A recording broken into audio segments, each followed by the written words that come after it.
Boa noite, bem-vindos à noite do Grande Sertão, aqui eu sou a Cláudia Belintani, eu sou curadora e mediadora da Confraria das Lagartixas. Nós temos uma parceria com a Casa Frida, que está aqui sendo representada pela Carla Belintani. Bem-vinda, Casa Frida. E nós vamos ter mais uma noite dessa obra maravilhosa do Guimarães Rosa, Grande Sertão Veredas.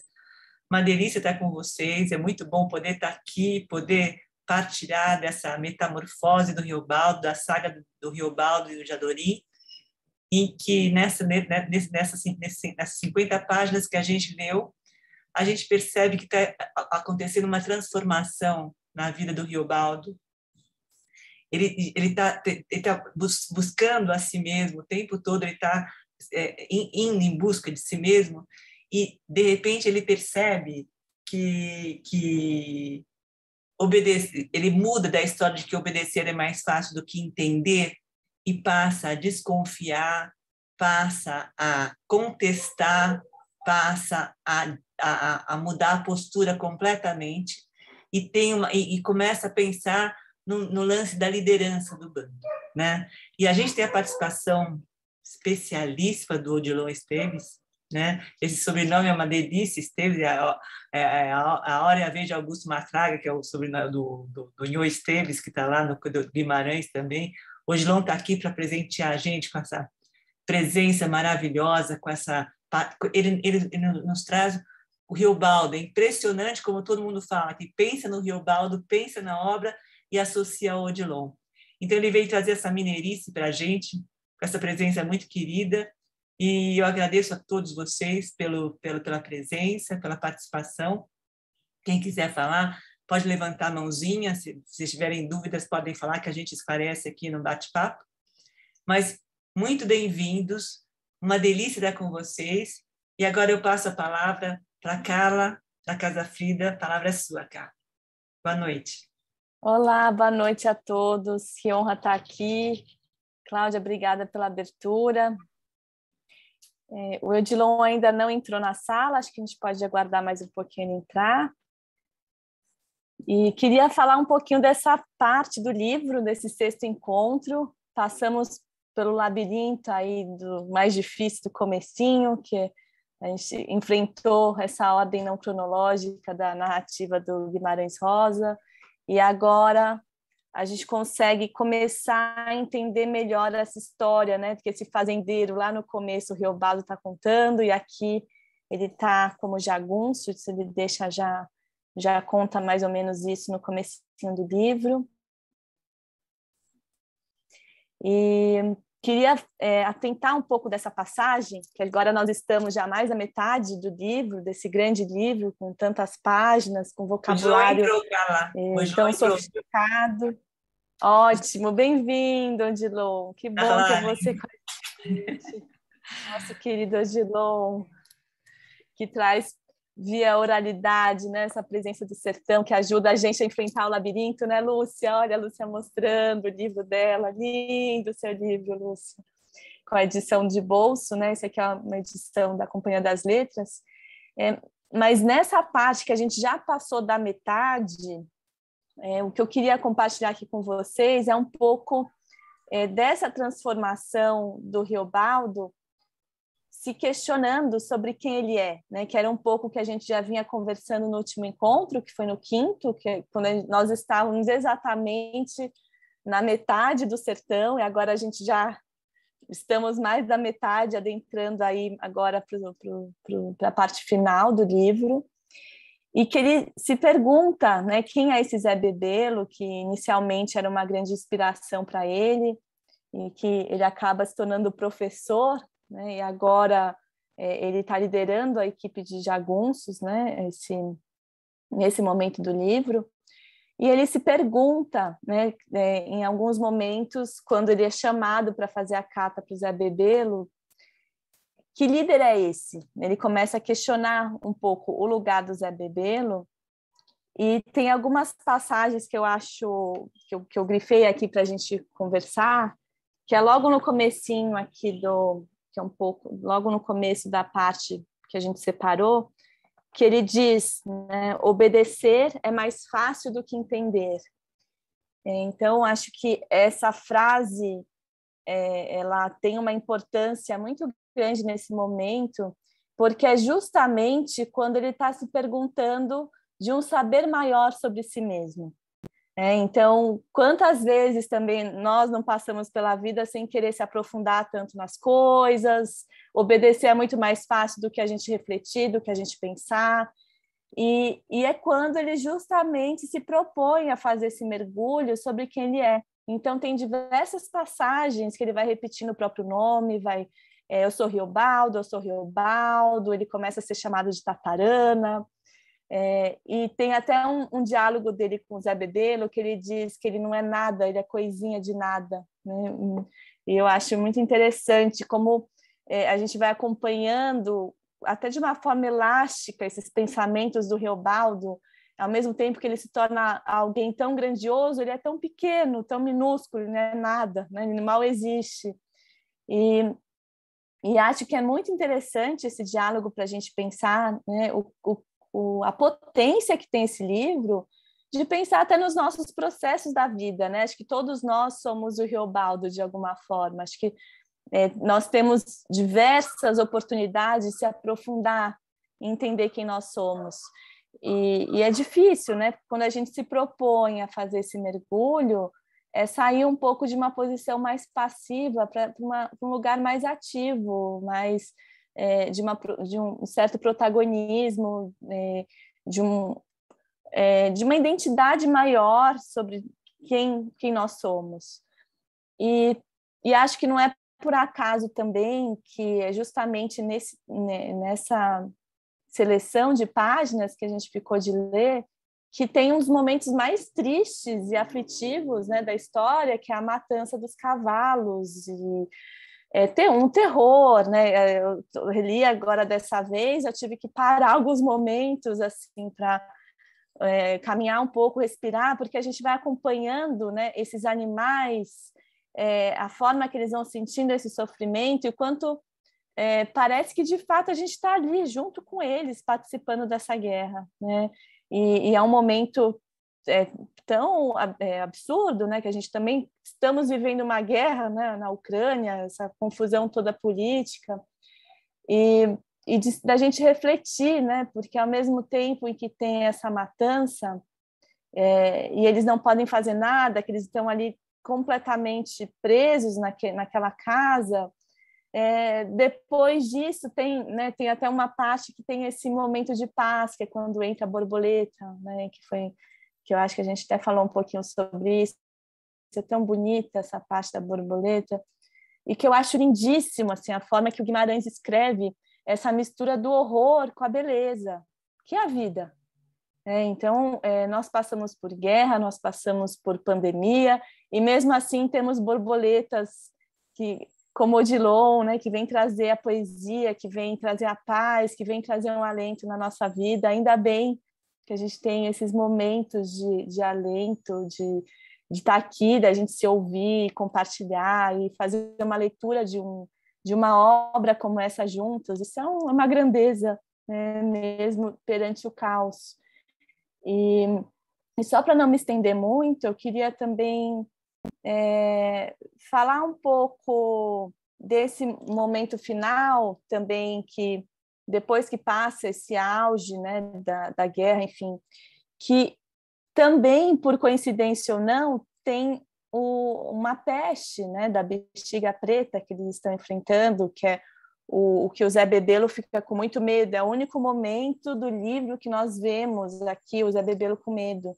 Nem quando ele está no julgamento com o Joca Ramiro, ele está muito seguro de si, e que vai de encontro, né, a tudo isso que a gente vem vivendo há mais de 2 anos, né, é algo que não se vê e que a gente está aqui tentando enfrentar, né, se adaptando para o online, para encontros online, e cada um se adaptando com a vida, mas como esse livro é atual, né, pensando em tudo que a gente vem vivendo nesse momento, né? Então, acho que é uma forma também da gente se encorajar e seguir, né, como o Riobaldo faz, né? Ele diz um pouco dessa coragem que ele vai se apropriando né, dessa decisão que vai transformando ele, né, em o quanto ele vai de encontro também ao amor do Diadorim, quando ele entrega também a pedra de safira que ele separa para ela, enfim, para entregar para o amor, e o Diadorim diz para ele entregar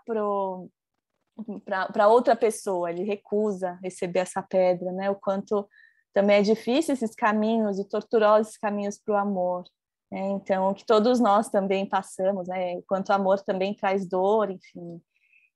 Mas queria só terminar dizendo, né, o quanto a gente poder ter a possibilidade de ter um saber maior de cada um é também um caminho contra a violência, né? Contra a violência de não saber quem nós somos ou de agir sem reflexões, que ele diz, né?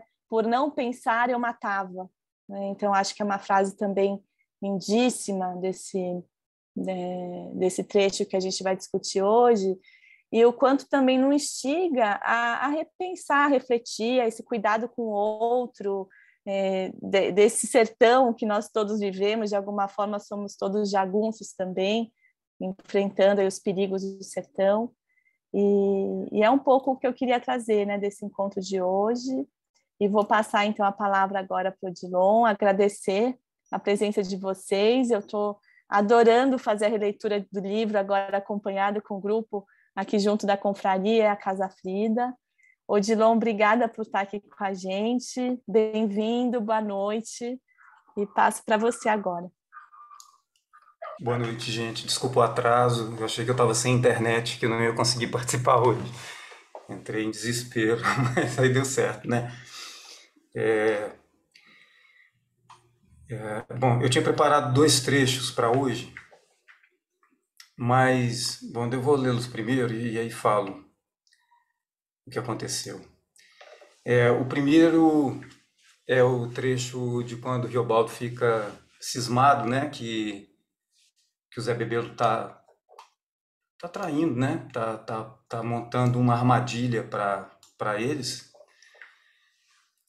quando é a cena dos bilhetes que a Carla citou, que ele diz sobre Zé Bebelo, né, ele diz: segurou meu braço, suscitado de se voltar para a mesa, para se escrever, amanuense, pelo discorrer, revólver na mão.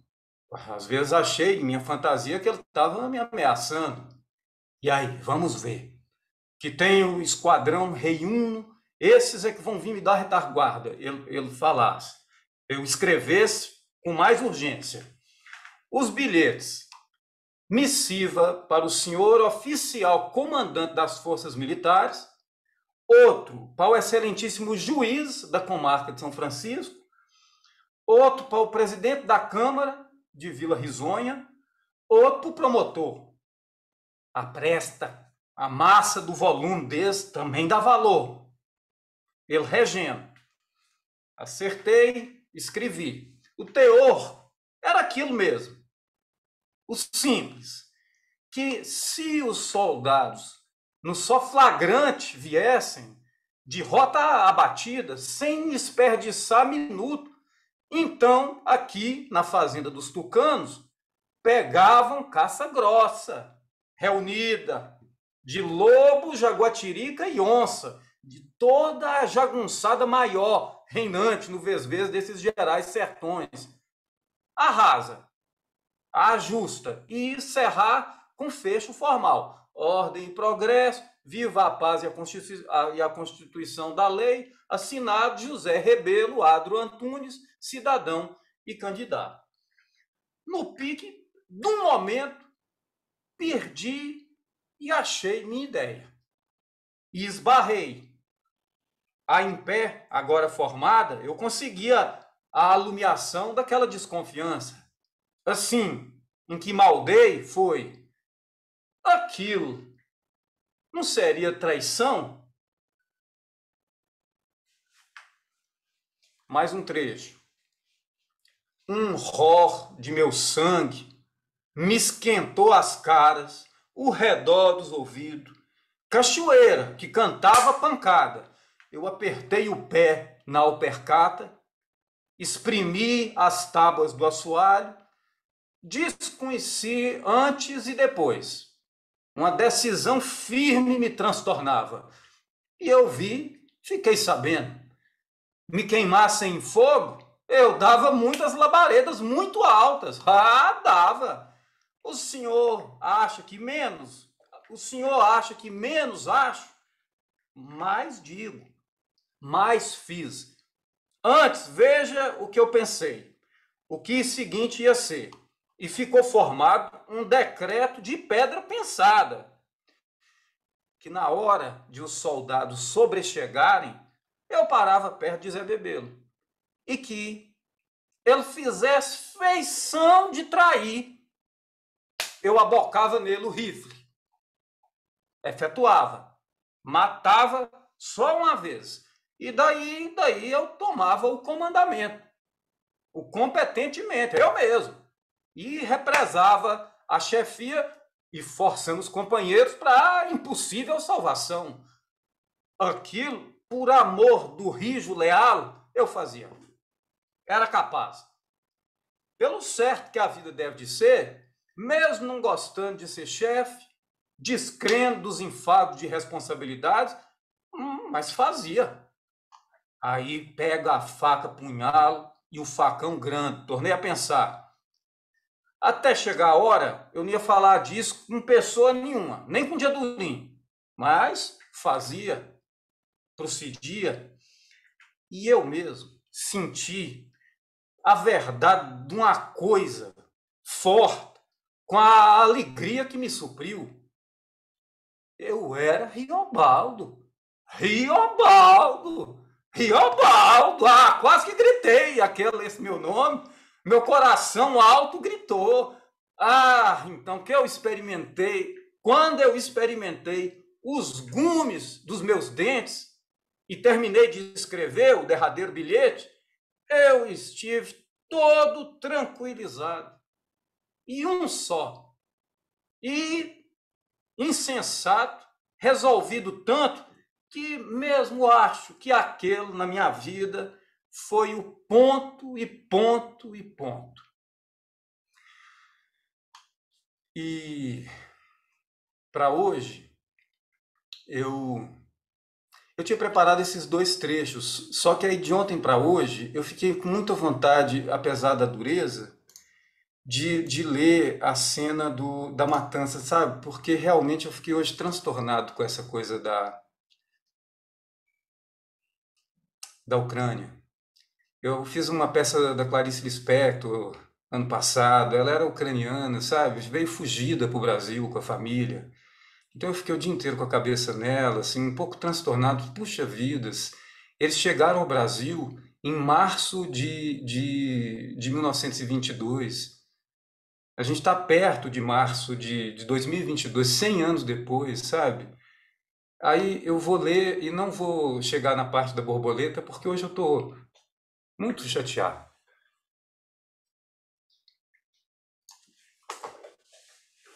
Mas, no sobrevento, o Cavalcanti se exclamou: que se estão matando os cavalos! E era. Aí, lá, cheio, o curralão, com a boa animalada nossa, os pobres dos cavalos ali presos, tão sadios todos, que não tinham culpa de nada. E eles, cães, aqueles, sem temor de Deus, nem justiça de coração, se viravam para judiar e estragar o rasgável da alma da gente, no vivo dos cavalos, à torta e à direita, fazendo fogo. Ânsias ver aquilo. Alto e baixos, entendendo, sem saber que era o destapado do demônio. Os cavalos desesperaram em roda, saculejados, esgalopeando. Uns saltavam erguidos em chaça, as mãos cascantes, se deitando uns nos outros, retombados num enrolado de um rolo que reboldeou, batendo com uma porção de cabeças no ar, os pescoços e as crinas sacudidas, esticadas, espinhosas.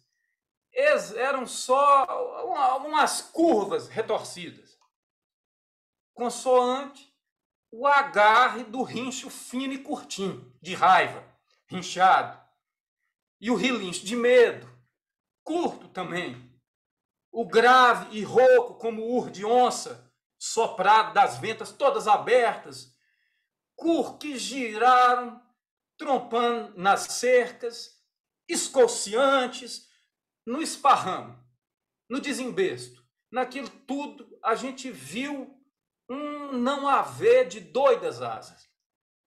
Tiravam poeira de qualquer pedra, iam caindo, achatavam no chão, abrindo as mãos. Só os queixos e os tupetes para cima, numa tremura. Iam caindo, quase todos. E todos. Agora, os de tardar no morrer, rinchavam de dor. O que era um gemido alto, roncado, de uns como se estivessem quase falando. De outros, zunido estrito nos dentes, ou saído com custo. Aquele rincho não respirava. O bicho, largando as forças, vinha de apertos, de sufocados. Os malditos, os desgraçados. O Fafafa chorava. João Vaqueiro chorava. Como a gente toda, tirava lágrimas. Não se podia ter mão naquela malvadez. Não havia remédio. A Atala, os Hermógenes, matavam conforme queriam. A matança, por arruinar. Atiravam até no gado alheio, nos bois e vacas, tão mansos, que desde o começo tinham querido vir por se proteger mais, perto da casa. Onde se via, os animais iam amontoando, mal morridos, os nossos cavalos. Agora começávamos a tremer.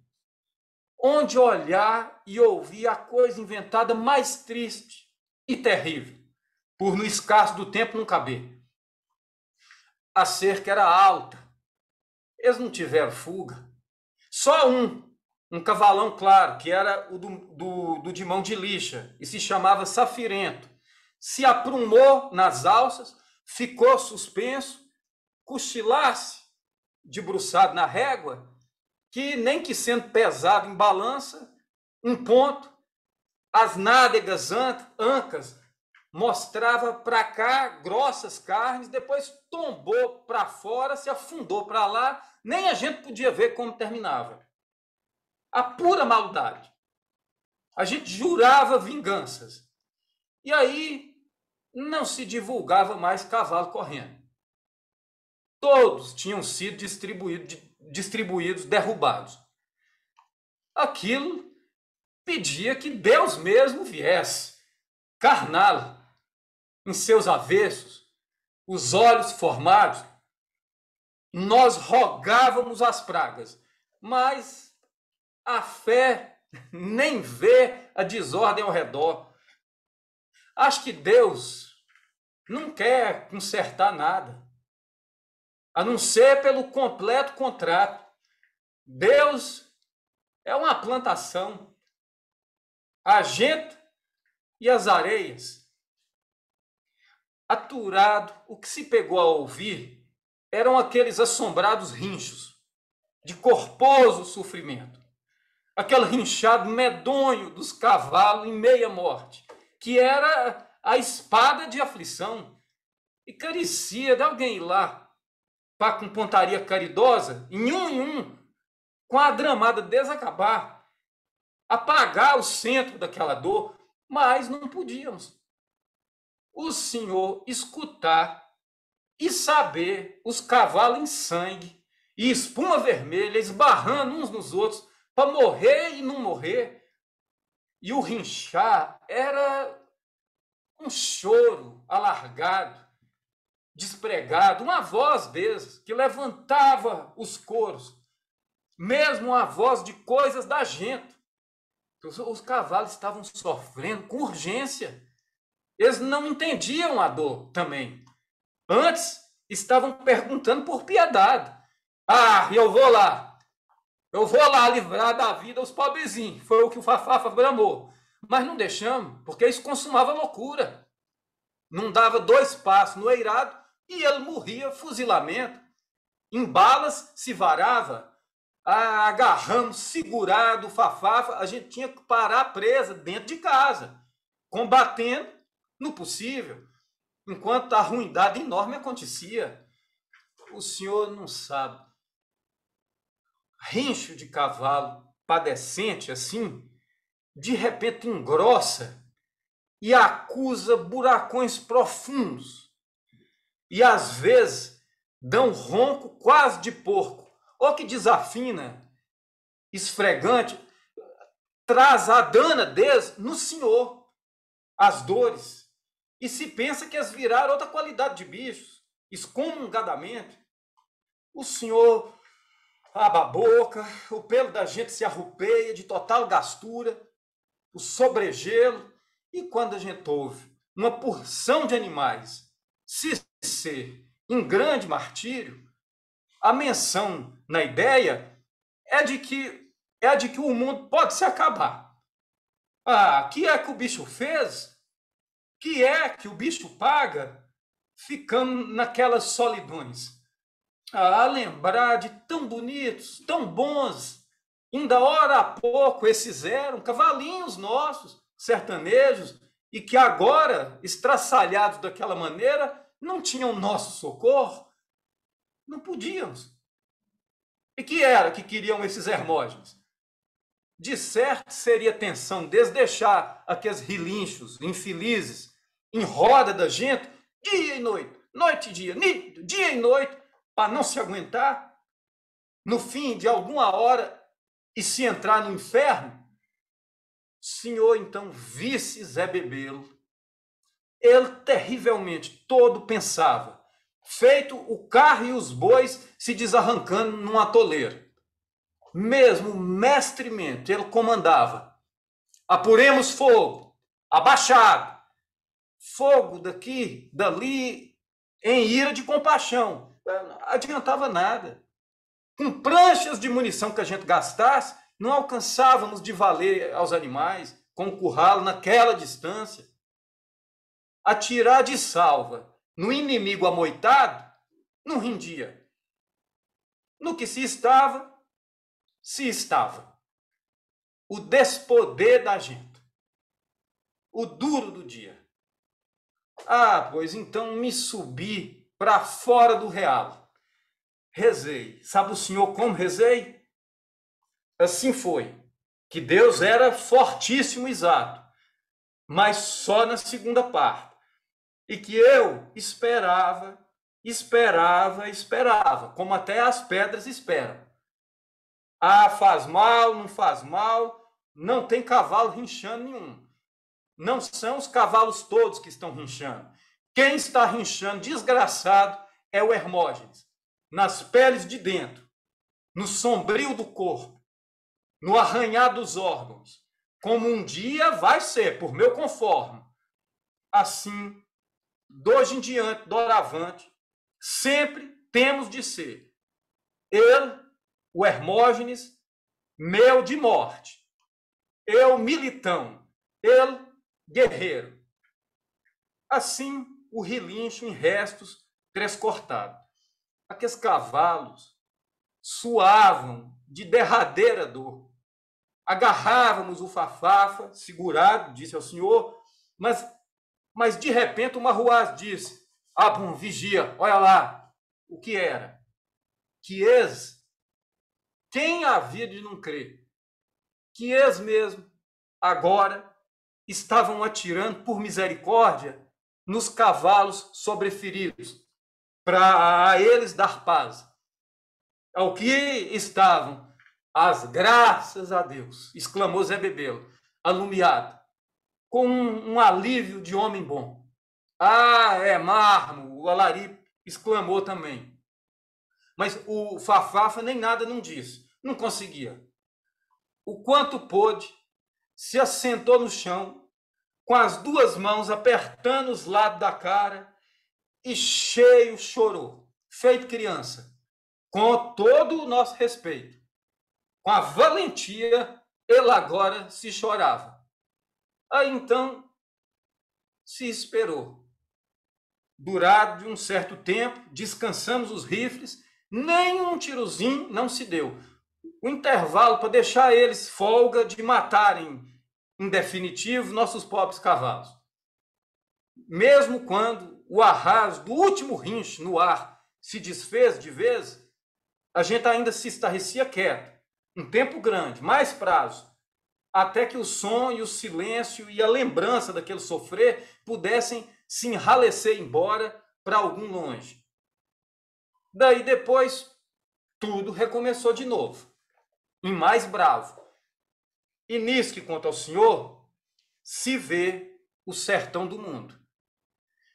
Que Deus existe, sim, devagarinho, depressa. Ela existe, mas quase só por intermédio da ação das pessoas, de bons e maus. Coisas imensas no mundo. O grande sertão é a forte arma. Deus é um gatilho.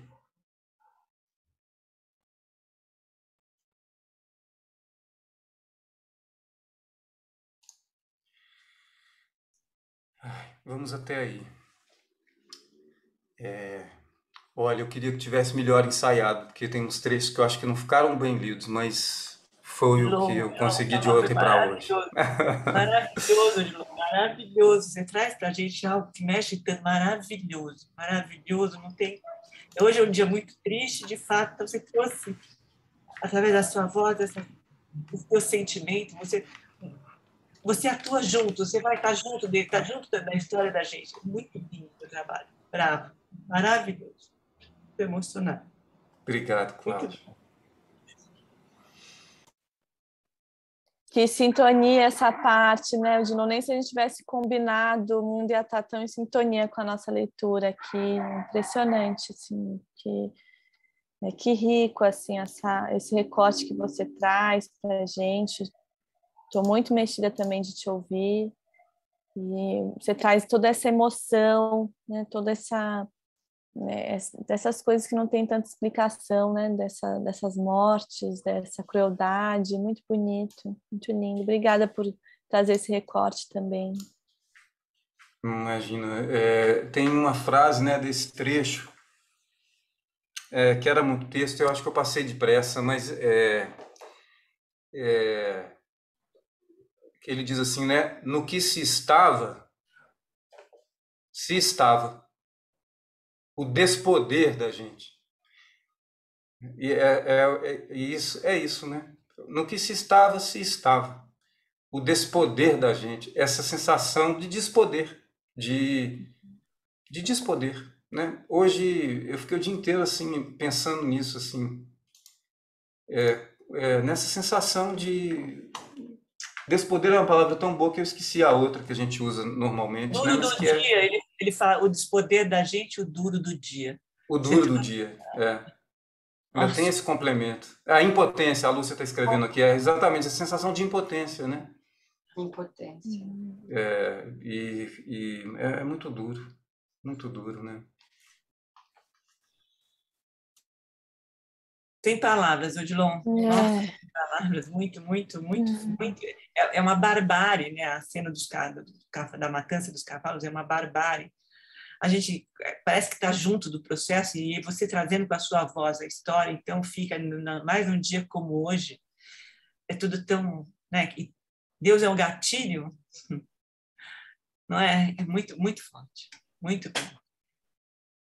Você não tem o Odilon, voltando na Clarice, o Odilon fez o ano passado, durante a pandemia toda, na sala com Clarice, então ele trouxe a Clarice para a gente, a história da vida da Clarice. Foram encontros virtuais, para quem não conhece, foi de uma sensibilidade, de uma delicadeza, de um profissionalismo, de uma dedicação absurda. É muito lindo o trabalho dele. E não tem, sem palavras para falar. E assim, hoje, ainda com a data de hoje, com a história da Clarice, isso que você está lembrando a gente, é muito difícil, mas a gente tem que acreditar, né? A gente tem que acreditar e continuar, né? E indo de migalha em migalha, plantando um pedacinho, deixando levantando essas pedrinhas, né, da vida para que a gente possa sobreviver e caminhar e brigar por um mundo melhor, né? Eu acho isso extremamente importante. O Odilon é a nossa borboleta amarela. É a nossa no meio da borboleta. guerra. Vem trazer quase a paz, tão bonito. Lindo, Odilon. Digamos que com o trecho que eu escolhi hoje, não fui bem a borboleta, né, Carlinhos? Não cumpri. Era o que a gente precisa ouvir. A borboleta trazendo uma granada, coitada. Mas eu achei que não tinha outro trecho, né? Não tinha outro trecho para a gente poder. Imagina, justo no nosso 6º encontro aqui, cai esse pedaço, né? Eles estão na guerra lá, né? A gente está na guerra junto com eles. É muito. Que dureza. É muita coincidência triste, né? Antes fosse só na ficção, a gente entender disso, dizer, olha como a humanidade já foi. Olha que maravilha seria a gente falar, olha, gente, que loucura, né? Como eram os homens. Olha como era. Como podia se ser assim? Que loucura. A gente podia estar hoje conversando disso, né? Que sorte a nossa de termos nascido num outro tempo, em que a humanidade já tinha se civilizado. E aí a gente está aqui. Mas acho que uma aposta num caminho de mudança é fazer esse tipo de leitura. Acho que aumenta, né, um pouco mais essa reflexão e se mata menos, né? Que até tem uma frase do Reobaldo que ele diz, né? Quanto menos se pensa, mais se mata. Então, é uma aposta nesse mundo melhor, né? E como é pertinente trazer esse trecho, não tinha como não trazer. Foi maravilhoso, Odilon, maravilhoso. Eu queria aproveitar e falar do seu novo projeto agora, né? Para abrir outras janelas. Acho que a gente pode deixar o link aqui também para as pessoas se inscreverem. Vão ser 3 encontros, não é isso, Odilon? Nas quartas-feiras, às 19h30, que é um ciclo de palestras literárias. Você quer contar um pouquinho?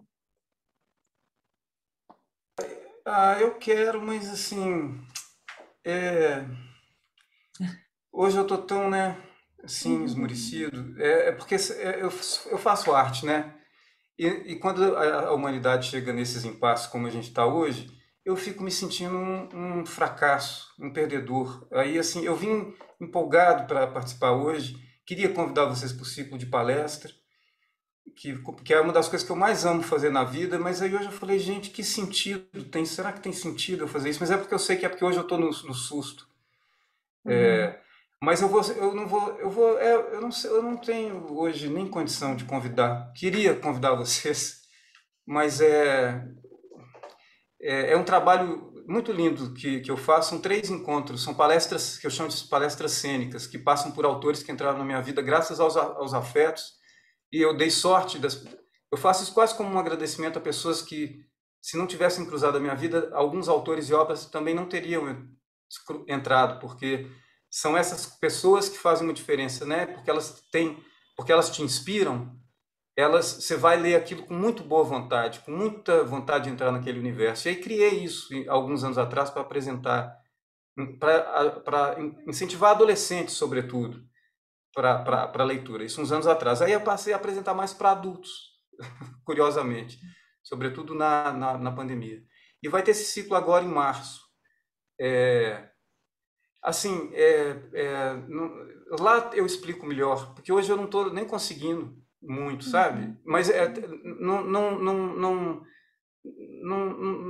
não me considerem muito hoje, porque eu sou muito exagerado no jeito de sentir e fiquei hoje muito frustrado, assim, pensando, bom, a semana, daqui 15 dias começa a fazer ciclo de palestras, mas para quê?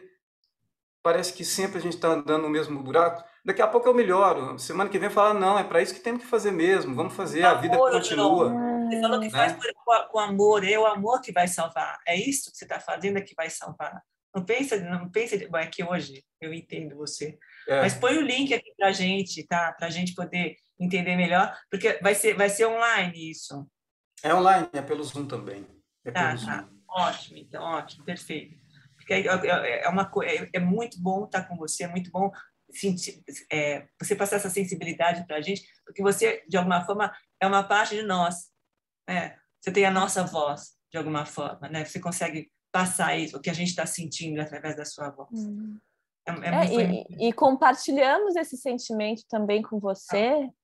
Realmente é um absurdo, é uma tristeza o que está acontecendo, é muito triste.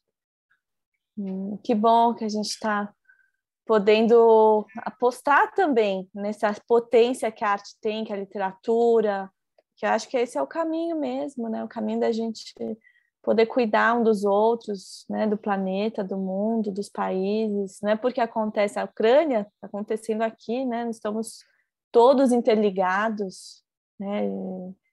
Somos uma comunidade, né? A gente habita o mesmo planeta. Mas que bom você estar aqui com a gente.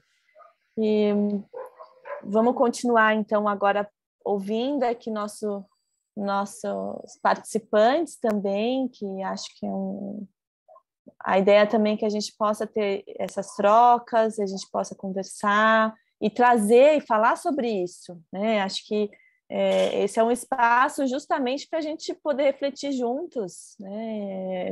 Muito rico essa contribuição sua, Odilon. Então... Muito bom. Então, quem quiser falar agora pode levantar a mão, né? E a Ivani, boa noite, Ivani, bem-vinda. Muito bom ter você com a gente. Está sem som, Ivani, ativa teu som. Boa noite, obrigada pela participação. Realmente hoje é um dia muito triste, eu concordo plenamente. Qual que é o sentido, né, da vida, qual que é o sentido disso tudo. E por incrível que pareça, eu preparei mesmo hoje nessas poucas linhas que eu vou, enfim, ler para vocês também. Então, penso que nessas 50 páginas se instaura a crise existencial de Riobaldo, a desolação, a tristeza, as reflexões sobre seus conflitos emocionais e existenciais. Só voltando à página 226 do mês passado, do meu ponto de vista, o autor começa a dar pistas dos conflitos existenciais. Ele diz, abre aspas, viver é muito perigoso, e não é não. 2 frases antes dessa frase, ele diz, abre aspas, tudo o que já foi é o começo do que vai vir. Toda hora a gente está num cômputo. Do meu ponto de vista, há nestas frases ressonâncias de Nietzsche, né, nietzschianas, de o eterno retorno. Também não podemos esquecer que o significado de cômputo no Lexo de Guimarães é o ponto onde desemboca diversos caminhos, a encruzilhada.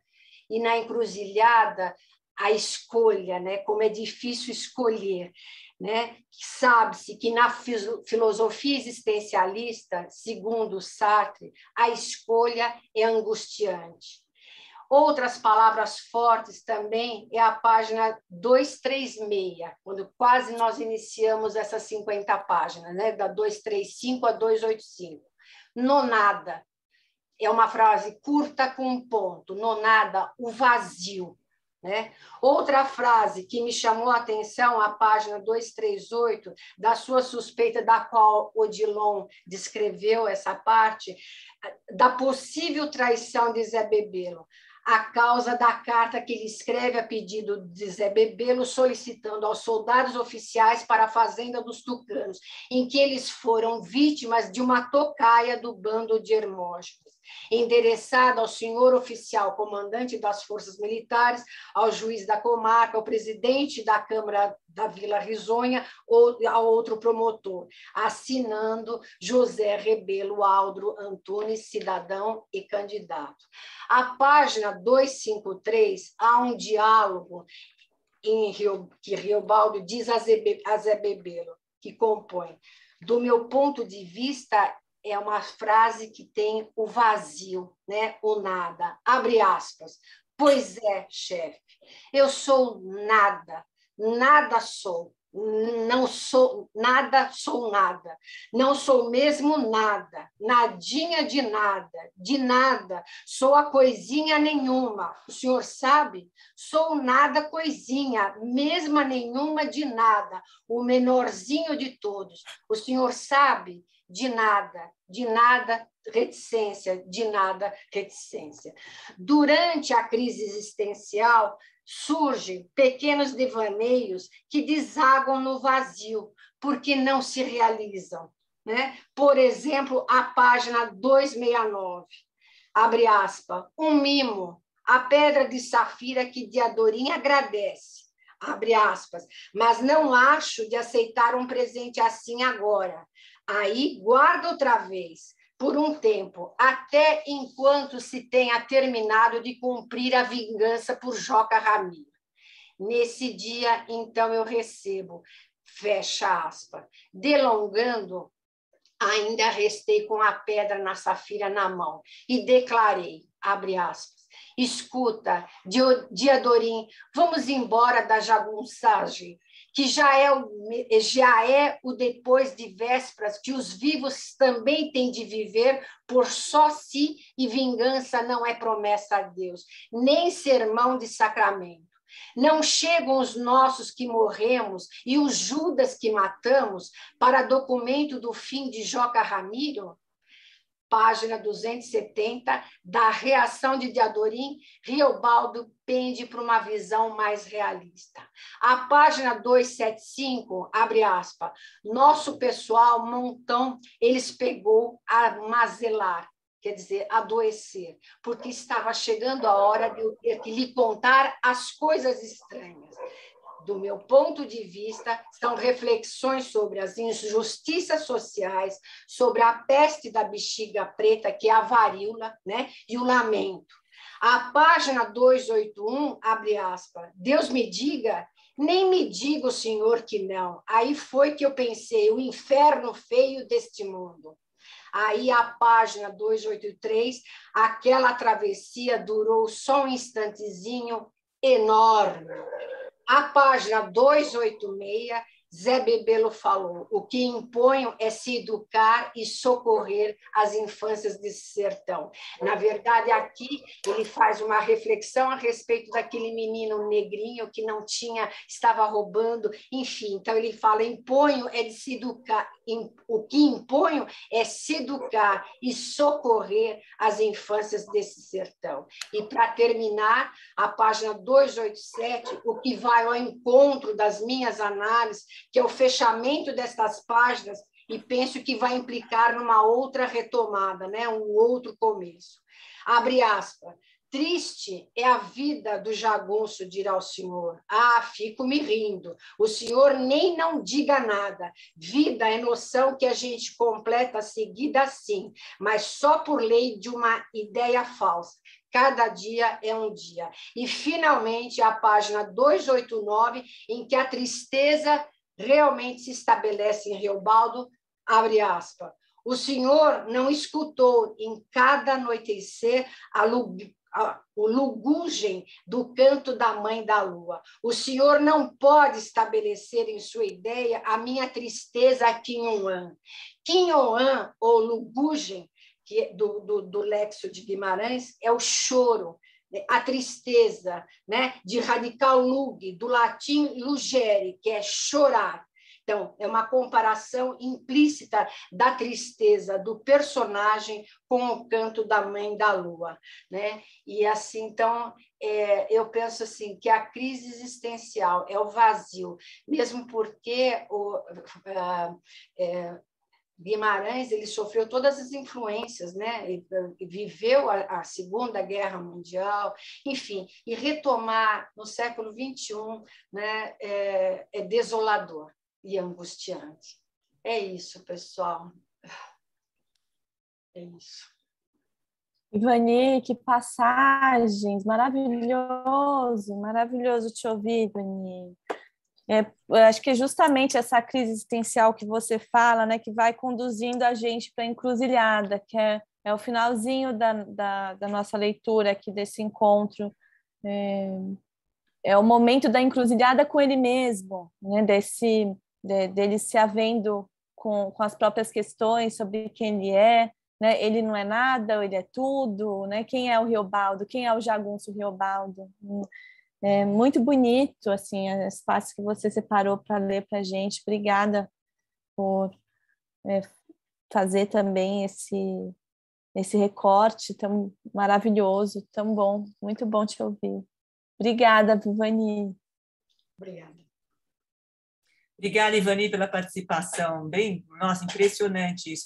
Ele está, de fato, se aproximando das veredas mortas, né? Que é onde ele vai, né? Onde a gente vai entrar agora, que ele começa nessa travessia, que é o encontro dele com ele mesmo, que ele mergulha dentro dele mesmo. E lembrando que todo mundo tem esses dois lados, como a gente, né? Que ele fala de Deus.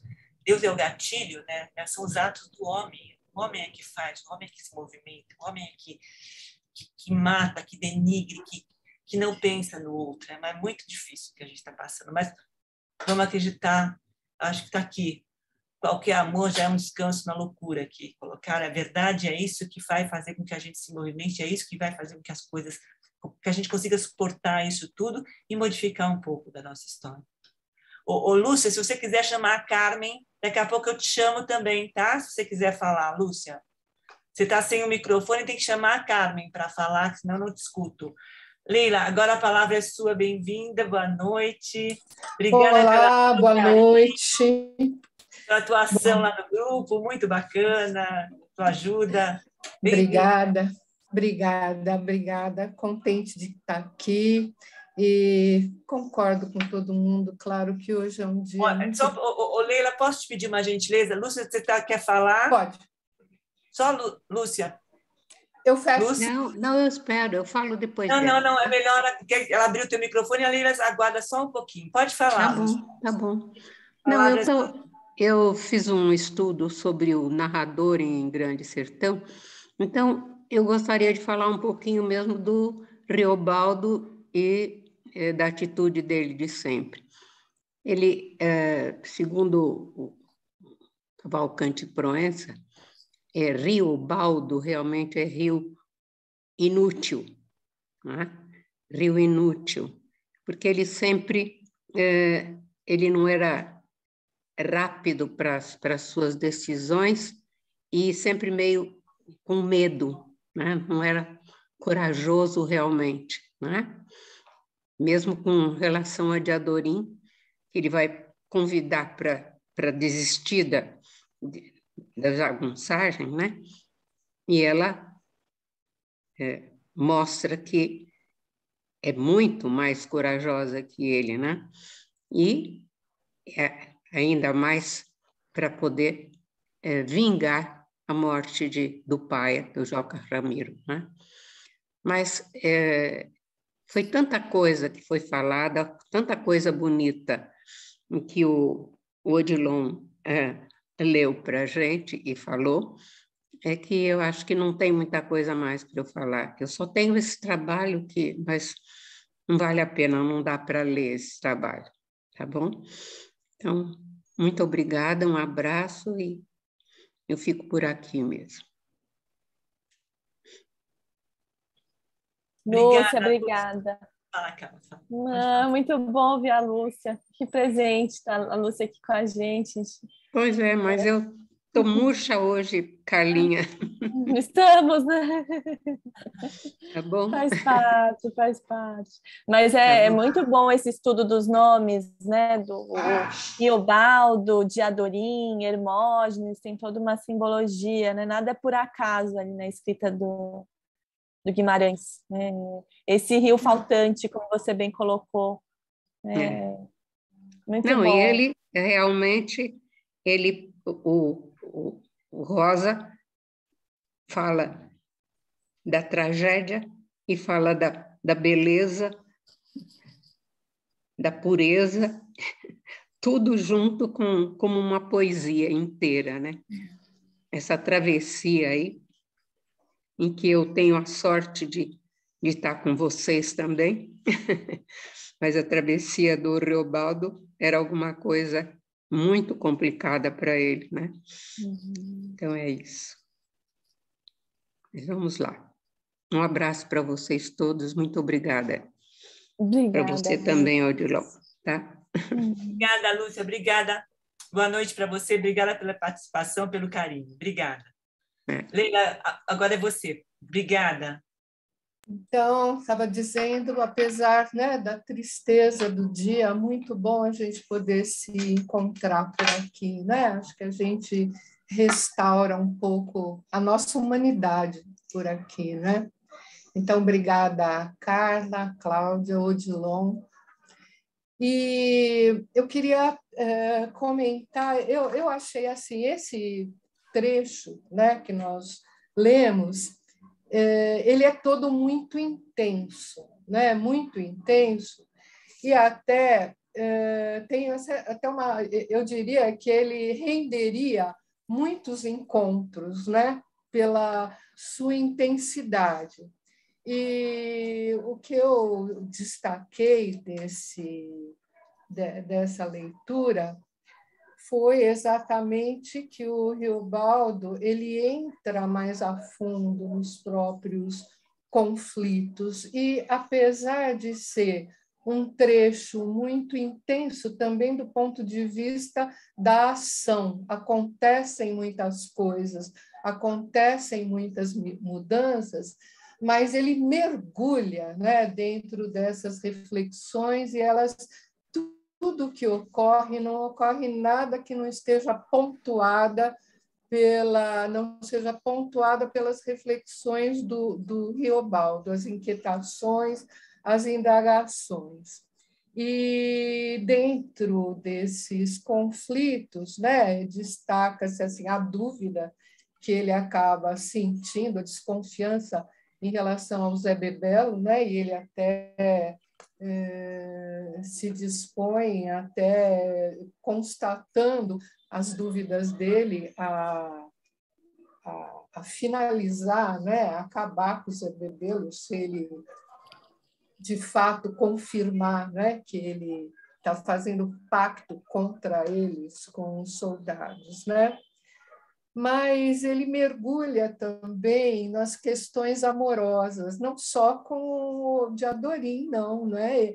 O tempo inteiro, quer dizer, com o Diadorim, mas também com os amores da vida dele, né? Otacília, a Nhorinhá, né? E essas outras, tanto que quando ele adoece, ele vai lembrar da Otacília, né?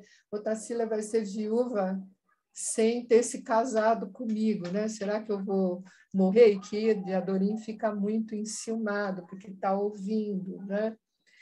Mas eu até fiquei pensando que valeria a pena, para mim me chama sempre a atenção também a personalidade do Diadorim. Eu não consigo dizer uma mulher da Diadorim, para mim ela não é Diadorim, ela é exatamente, né, alguém ali nesse intermediário, né, porque eu a imagino alguém que foi criada ali para estar lidando a muita distância, né, com todos esses homens com quem ela conviveu, né? Não podia se dar o luxo de se sentir atraída por esses homens e também poderia correr algum tipo de risco ali no meio, né? Diria que ela teria que ser mais homem que os próprios homens que a rodearam, ela não pode titubear, ela não pode tremer, né? E, bem, mas isso ficaria também para uma outra vez, mas os conflitos entre os dois chegaram à beira de um impasse, né? À beira de uma dissolução de tão intensos que foram. E ele com muita dificuldade também de lidar com a hostilidade, com o ódio, né? Ele fala do ódio de Adorim, né? Essa sede de vingança e tudo mais. Mas eu queria, né? Quer dizer, para mim, claro, a cena da morte dos cavalos, ela é, eu diria assim, tragicamente magnífica, né? Porque te transmite, né, toda a dor, todo o sofrimento, e também é cada um ali, né? A impotência, né? Ela se revela no seu último grau, né? É muito pungente, né? A dor que essa cena é capaz de transmitir a dramaticidade. Mas, para mim, tem uma outra cena que também me chamou muita atenção, porque, para mim, assim, ela é muito intensa, que é o contato com os catrumanos. Catrumanos, eu não sei, eu não fui atrás do que quer dizer, mas, para mim, entre aspas, ficou um sopro aqui de uma forma quase não humana, né? Meio sub-humanos. Porque... Diga, Ivani. Eu não estou ouvindo. Ivani, fala, pode falar. Caipiras, assim eu vi no... Caipiras? Caipiras. Mas, enfim, eles são figuras fantásticas, né? Que eles lembram um pouco, para a gente pegar uma imagem atual, os zumbis que a gente vê nos seriados por aí, né? Mas também em outros textos, tem um texto também que aparece,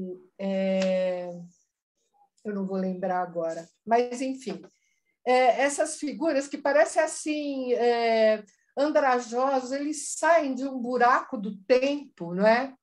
E eles têm, inclusive, uma outra língua. Eu já vi uma comunidade de leprosos também, e eles, quando faltava argumento, o mestre deles falava peste e carestia, né? E aí todos repetiam peste e carestia, e lembra um pouco esse grupo.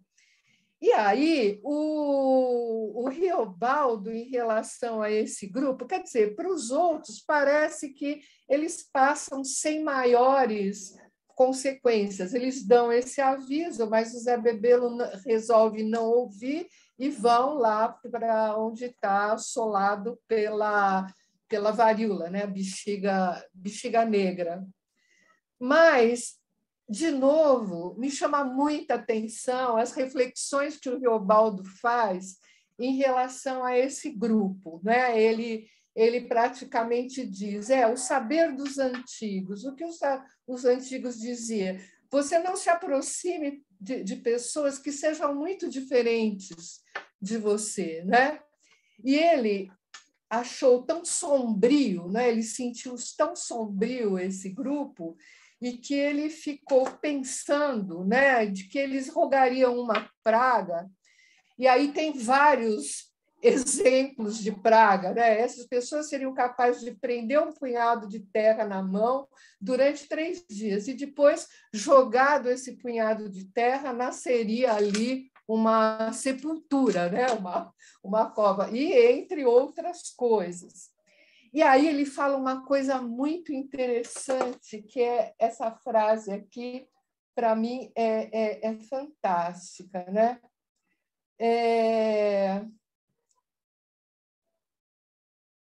De homem que não possui poder nenhum, dinheiro nenhum, o Senhor tenha todo medo.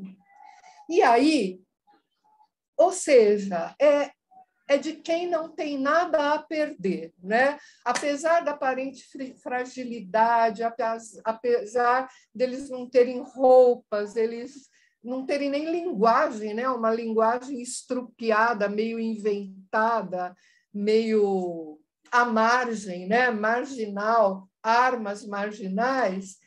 O Riobaldo se põe a conjecturar que, se ele tivesse ali, esse grupo o atacaria e não teria qualquer pudor em despojá-lo de tudo que ele tivesse, né? E que de roupas, comida e tudo mais. E aí ele vai fantasiando de que essas pessoas poderiam brotar de vários recantos, né? Eu achei isso fantástico, porque, para mim, ele fala da miséria humana, né? O Guimarães fala da miséria humana, quer dizer, a pobreza extrema, ela é muito perigosa mesmo, né? Porque, enfim, você já não tem pacto com coisa alguma. Então, eu achei entre outras coisas, né, fascinantes dentro desse trecho de leitura, inclusive a Ivani destacou muito bem como termina ali, né, como essa entrada nas veredas mortas, né, que ele vai ficando atemorizado, que ele vai pressentindo, ele fala do agouro, né, ele fala do presságio, mas esse grupo, né, dos quatro-humanos, eles representam isso, né? Eu acho que o Guimarães acaba descrevendo e representando muito bem esse aspecto da miséria humana, do despojamento total e, enfim, o risco, né, que isso representa. Enfim, fascinante o texto, eu acho que muito denso, né? Acho que a gente precisava até se reunir alguns finais de semana até para poder se dar ao luxo de entrar mais. Mas muito obrigada, grata pelo privilégio de participar. Beijo para todos vocês. Leila, obrigada a você. Realmente, essa passagem que a gente está discutindo hoje daria para a gente estender e ir passando página por página, porque acho que primeiro que são os momentos mais duros da guerra, né? Acho que de maior intensidade, de dor, e ao mesmo tempo, quando você fala também do Diadorim, que eu acho que até tem vai de encontro aqui com a pergunta da Ana aqui no bate-papo, né? Que ela pergunta um pouco dos ciúmes do Diadorim. Falando um pouco da minha percepção, acho que o Diadorim é o personagem mais enigmático aqui da história, né? E tem, inclusive nessa passagem, quando o Riobaldo entrega a pedra, chamando para eles deixarem a jagunçagem, ele fala, né, que o verdadeiro propósito dele seria trovejar o mundo. Então, ele gostaria de ir embora, de viajar o mundo na companhia do Diadorim. E é quando você bem coloca nessa passagem que você traz, né, que ele escreve, né, que o Diadorim escolhia era o ódio.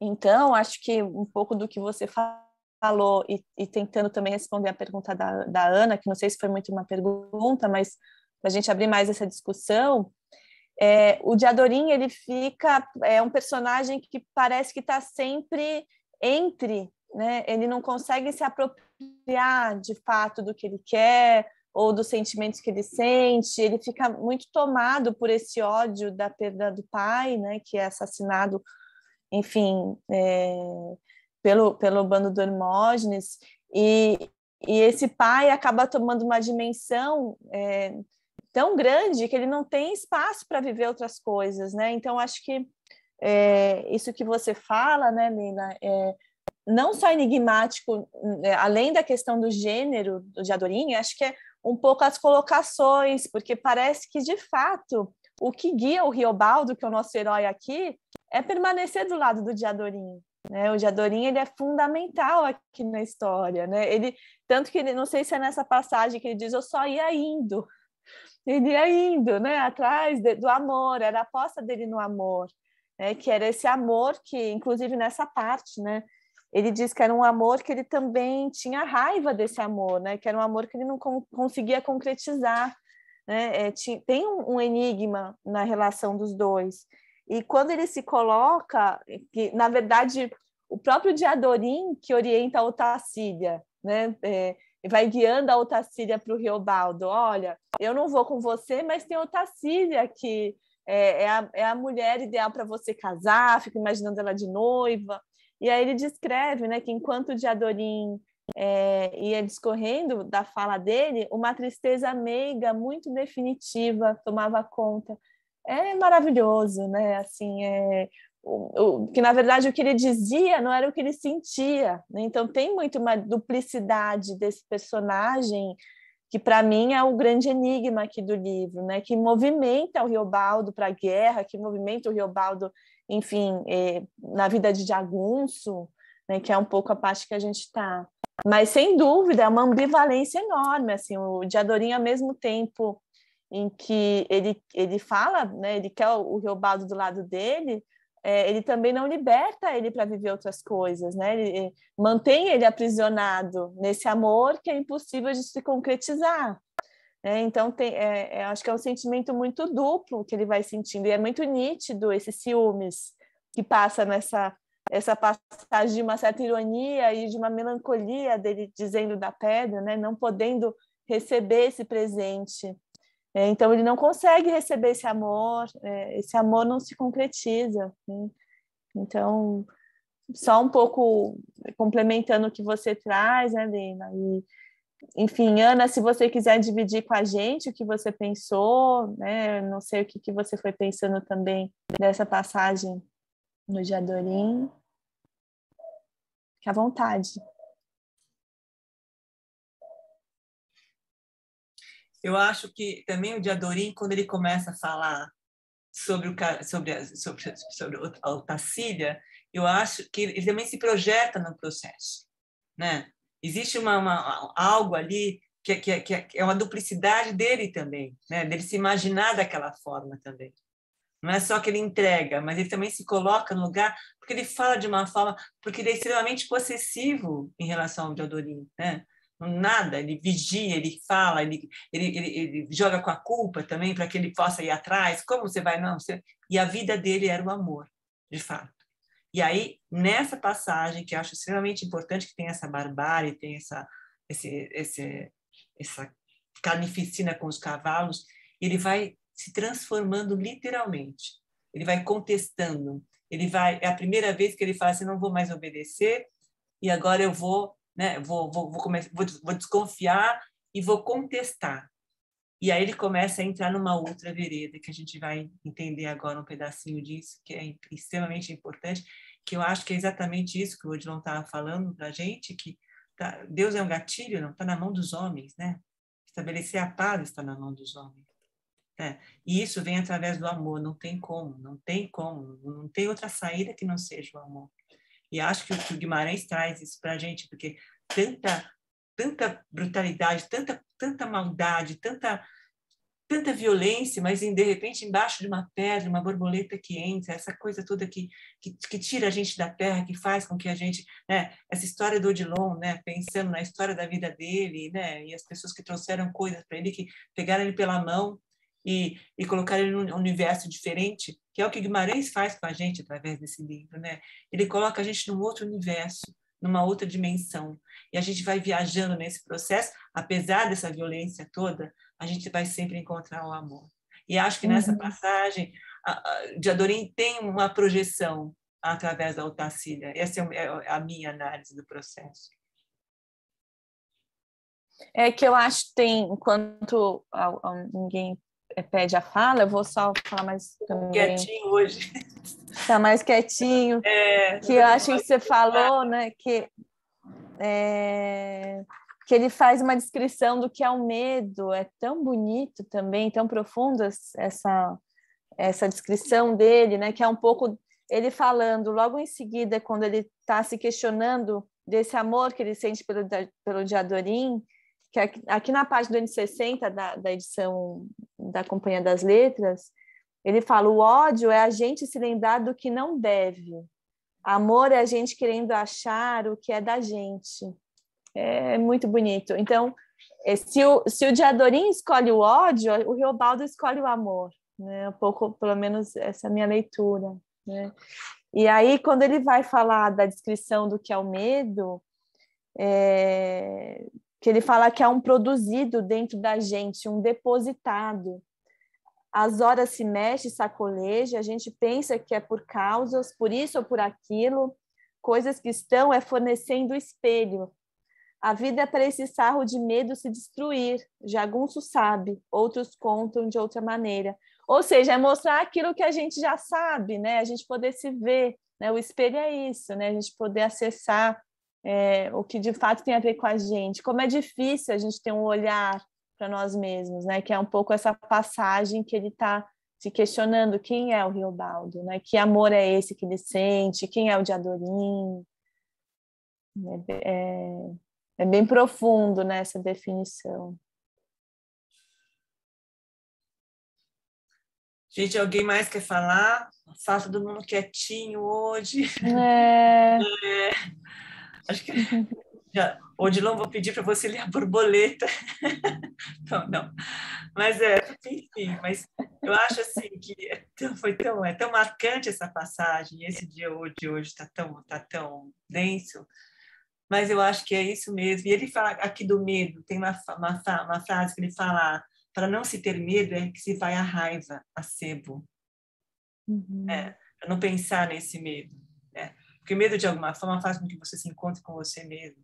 Quando ele, mais para frente, ele vai tentar encarar o medo, ele vai desafiar esse medo e ele entra para um outro processo, que a gente vai descobrir agora. Mas é isso. Mais alguém quer falar?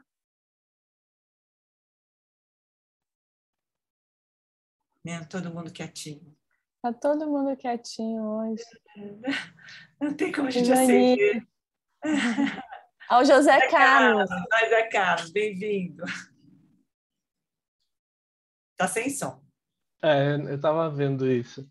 Não, tudo muito bonito. Eu ando acompanhando quietinho aqui a conversa, tentando perceber de que maneira em cada um de nós, na fala de cada um, um tanto do Guimarães emerge, né? Na verdade, a gente vai reescrevendo a obra conforme a gente vai lendo, né? O que a gente tem aqui é uma experiência quase que de coautoria, né? A gente está construindo uma outra dimensão dessa obra, que é aquela que a gente escreve, né? Eu sou professor de literatura e uma das medidas que eu dou para os estudantes para pensar essa questão da leitura é entender o texto como uma pauta, né? Como para o músico, a pauta é a medida para ele produzir um som específico que resgata, de certa maneira, aquela ideia de música que o compositor construiu. O texto literário é para o leitor essa pauta, onde ele reconstrói e a cada leitor uma nova dimensão daquela melodia vai se estabelecendo, né? E eu acho que, de certa maneira, as falas que vão surgindo aqui no grupo vão dando a dimensão, acho que desse lugar em que a gente se encontra, nesse exato momento na nossa vida e no mundo, né? E claro que a Carla já falou que já leu 3 vezes aí, acho que foi isso, né, Carla? A cada vez que a gente lê, a gente vai dar um outro tom, talvez como um músico que cada vez que volta para tocar uma canção, ele vai contaminar essa melodia com toda uma dimensão corporal dele, de um corpo que não é mais o mesmo, né? Você imagina um pianista tocando os noturnos de Chopin quando tinha 30 anos e vê-lo tocando novamente aos 50, não é a mesma, né? E a beleza de revê-lo tocando é um pouco isso. Eu acho que a gente vai revisitando isso, né? E, de certa maneira, a gente vai revisitando também um pouco a história dos homens e das mulheres no mundo. Eu acho que um pouco dessa tragédia que a gente está presenciando hoje reflete um lugar que parece impossível de fugir dele. Parece que nós somos condenados, enquanto humanidade, a criar e a destruir, né? Eu acho que isso parece inerente à nossa experiência. O que muda é a capacidade de olhar com mais delicadeza para cada uma dessas experiências, seja a da construção, seja a da destruição.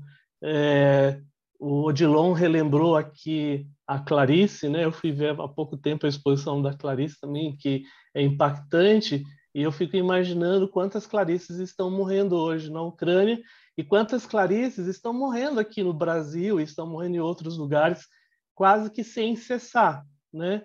E o que a gente faz diante disso? Eu acho que é esse o horror da matança dos cavalos, né? Os cavalos estão sendo mortos todos os dias nas nossas frentes e a gente nem sempre pode fazer alguma coisa. E é diante dessa impotência que parte da beleza de sermos o que somos pode emergir, né? Porque é dentro dela que a gente constrói também um sentido para o que não tem sentido. Eu acho que essa imagem do sentido para o que não tem sentido talvez seja o grande desafio. E é isso que a gente faz enquanto a gente vai lendo aqui, né? Mas aqui a minha admiração pela leitura que vai sendo feita, pela beleza das ideias e imagens que vão sendo trazidas e pela oportunidade de estar aqui. Então, muito bonito. Parabéns, um beijo no Odilon, um beijo em todo mundo. É isso.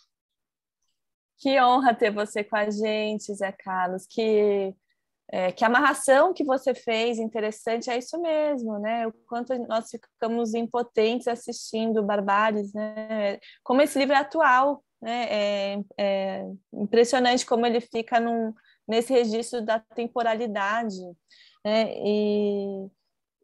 E eu acho que é um caminho, né, da gente poder estar aqui falando do Grande Sertão, cada um com o seu sertão, né? E essa capacidade que eu acho que o Guimarães, né, que o Guimarães traz, né, do quanto que eu acho que a Leila fala, ou não, foi a Ivani que falou, né, desse lado obscuro que ele retrata, né, do homem, mas também traz o lado do laço, do vínculo, do afeto, da elaboração, da reconstrução, mesmo pós-guerra, né? E a gente tem essa capacidade de reconstruir, né? De cuidar. E isso, é claro, dá muito mais trabalho, é muito mais fácil se destruir e violentar e partir para um ato, né, em que você não tem tanto trabalho de reflexão, porque refletir dá trabalho também, né? É um livro que dá trabalho ler também, não é fácil, no Grande Sertão, né? É uma Enfim, pauta mas... desafiadora, né? É uma pauta desafiadora. Vou tocar essa sinfonia. Meu Deus, como é que eu sustento essa sinfonia sem... Porque, na verdade, eu acho que a cada movimento a gente se encontra e se perde dentro dela, né? E esse sentimento de se encontrar e se perder dentro da obra é também um tanto angustiante, porque, ao mesmo tempo que a gente alcança uma beleza num dado momento, logo na esquina seguinte a gente cai num buraco. Eu falo, caramba, como é que sai desse buraco, né? Eu acho que a imagem da borboleta é muito bonita nesse sentido, porque eu acho que tem esse sentido que para que algo novo surja, é preciso que algo antigo morra, né? Eu sempre acho a metáfora da borboleta uma coisa assim fantástica, porque pensar um ser que era um ser rastejante, que vira um ser alado, é algo assim, e eu acho que é um pouco essa a travessia, né, da boa leitura, porque você vai caminhando por um percurso árido que exige reflexão, pensar, o embate com as palavras, e depois você precisa daí tirar uma espécie de alquimia com a qual você vira outra coisa, né? Não há dúvida que ao final da leitura dessa obra nós já não seremos mais os mesmos, né? Mesmo que a gente já tenha lido outras vezes, nós seremos outros porque agora nós podemos olhar as coisas de um outro ângulo, né? Fomos impactados, eu acho que essa é uma coisa bonita de se pensar, não é um impacto só da lógica, da coerência do pensamento, é um afetar-se físico, corporal, porque há algo que se transforma dentro da gente nesse processo, né? Como ele bem escreve, né, Carlos, que nós estamos o tempo todo nos transformando, né? Essa capacidade de mutação, né? Nossa, nessa travessia do sertão da vida, né? A gente afina, aumenta, mas está o tempo todo se transformando. Essa é a coragem, né, dessa transformação. Essa é a aposta do Guimarães, né, acho que com esse livro. Mas linda essa relação que você faz com a música. E, inclusive, nós temos uma playlist, eu até queria comentar sobre ela, que é uma playlist que, enfim, é aberta, né? É uma participação, quem quiser, é só entrar e adicionar músicas. E aí você foi falando, eu fui lembrando que eu estava escutando ela essa semana, e tem a mesma música em diferentes versões. E aí você estava falando, né, o quanto essa sinfonia ela vai se transformando. E isso eu fiquei pensando nisso. Puxa, colocar a mesma música numa versão completamente diferente, que já é uma outra música, né? Mesmo tendo uma melodia parecida, enfim, é outra composição, né? Então, inclusive, se você quiser contribuir, né, parece que você gosta de música também, vai ser muito bom escutar a sua seleção, pensando no Grande Sertão também. Vou contribuir. A Mônica colocou aqui para a gente o Cantares, lindo, lindo, que é exatamente a obra, né, do Grande Sertão, do poeta espanhol aqui. Muito lindo. Mônica, se você quiser falar, eu não falo espanhol, mas esse sotaque é linda essa passagem. Mônica? Sim. porque una colega colocó los primeros 2 versos y como ella fue musicada por Joan Manuel Serrat, eu sei ela de cor. Entonces, caminante no hay camino, se hace camino al andar se hace camino y al volver la vista atrás, se ve la senda que nunca se ha de volver a pisar. Que lindo, Mônica! Nossa, é muito tudo isso, né? Esse trajeto, esse caminho. E é lindo. Eu vou achar aqui, Cantares que chama, né? Espera só um pouquinho. É do Antônio Machado. Depois eu vou colocar lá para a gente. Tá aqui. Muito linda aqui a tradução também. Muito lindo, Mônica. É exatamente... Vou colocar a música. Vou mandar a música musicado por Joan Manuel Serrat.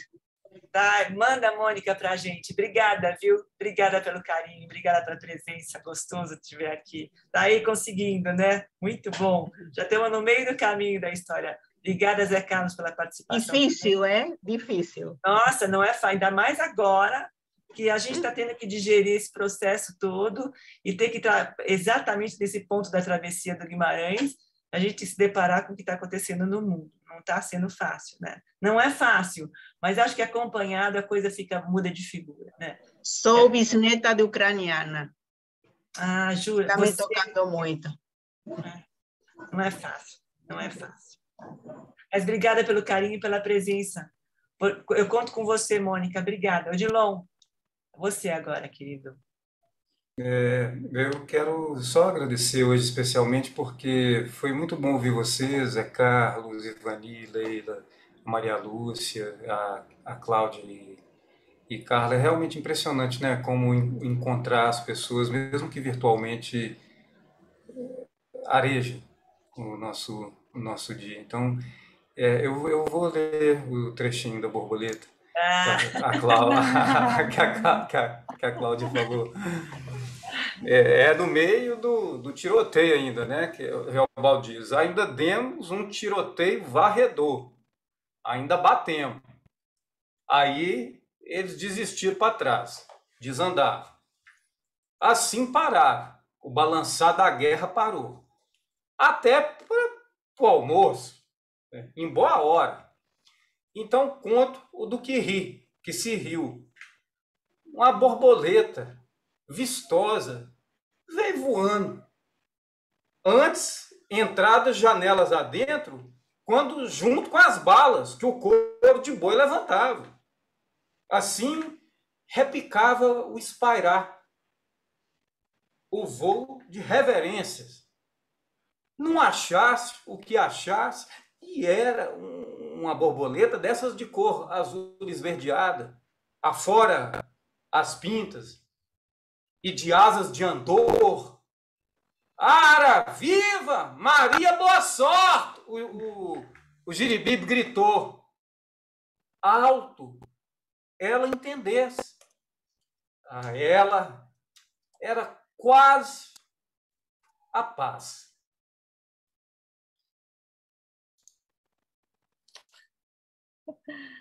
Ah, que coisa mais linda, Odilon. Ah, que lindo! E é isso. Então, a gente tem que buscar as borboletas, a gente tem que buscar a paz. Odilon, não tenho palavras para te agradecer. Obrigada por esse final, por essa participação, das pessoas que estão aqui, gente. Muito bom estar com vocês.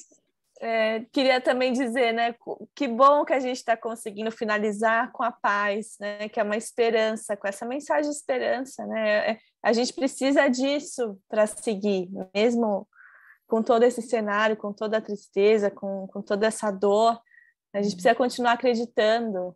Que bom que você trouxe a borboleta para a gente, Odilon, que coisa linda. Obrigada.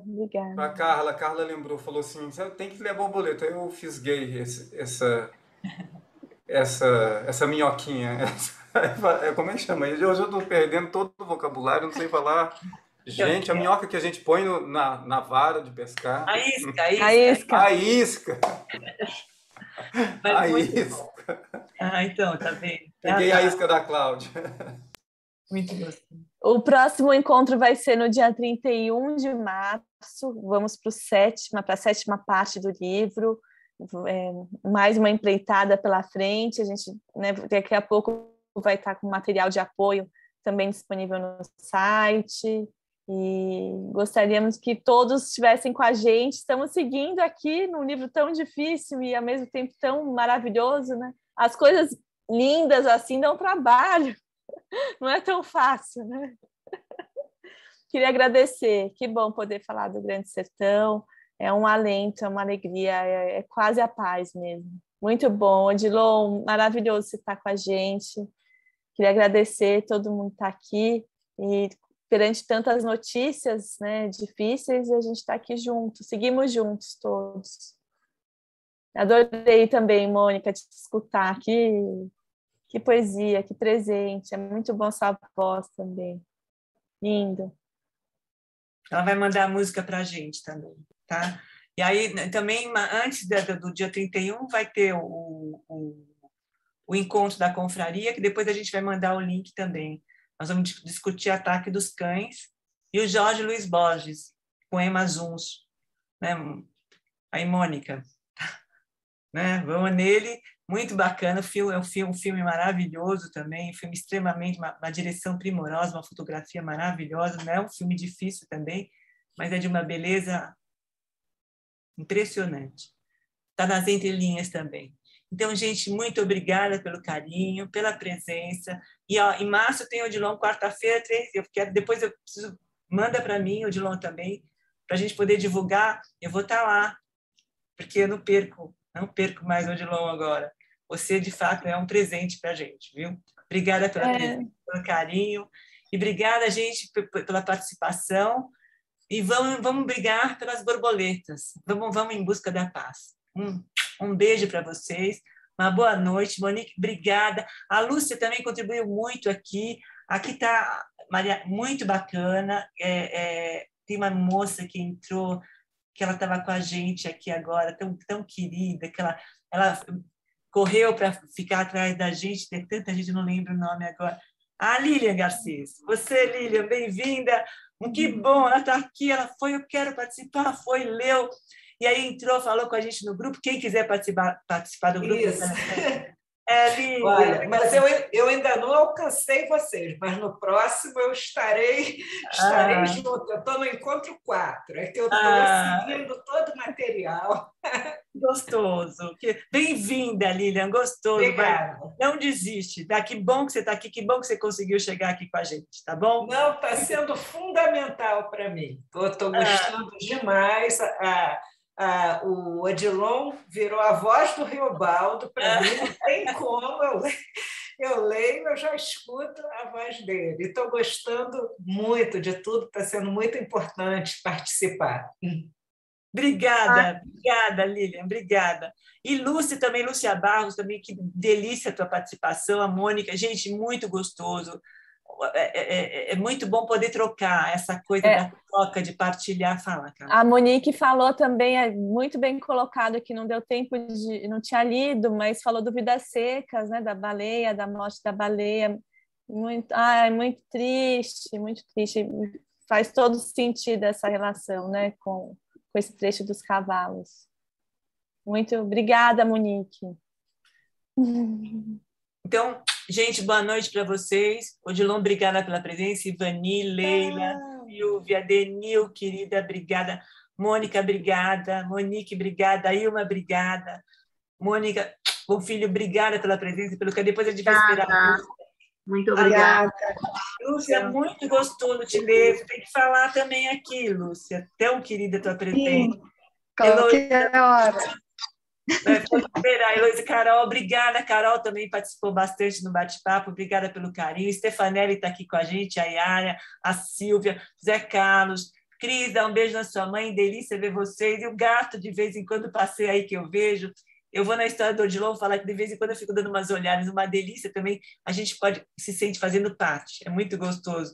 E uma obrigada pela presença. Sandra, querida, obrigada. Vera, muito obrigada. Heloísa, Yara, muito gostoso. Uma boa noite para vocês, gente. Tudo Boa de bom. noite. Obrigada pela presença, pelo carinho, por tudo. Um beijo grande para vocês. Obrigada, gente. Beijo, boa noite para vocês. Até a próxima. Obrigada. Até dia 31. E no próximo encontro também, com o Odilon na quarta-feira. Depois a gente passa a história do Odilon, tá? O link direitinho, a gente vai publicar por e-mail. Tá bom? Um beijo, gente. Obrigada. Uma boa noite para vocês. Obrigada, Mônica. Obrigada, gente.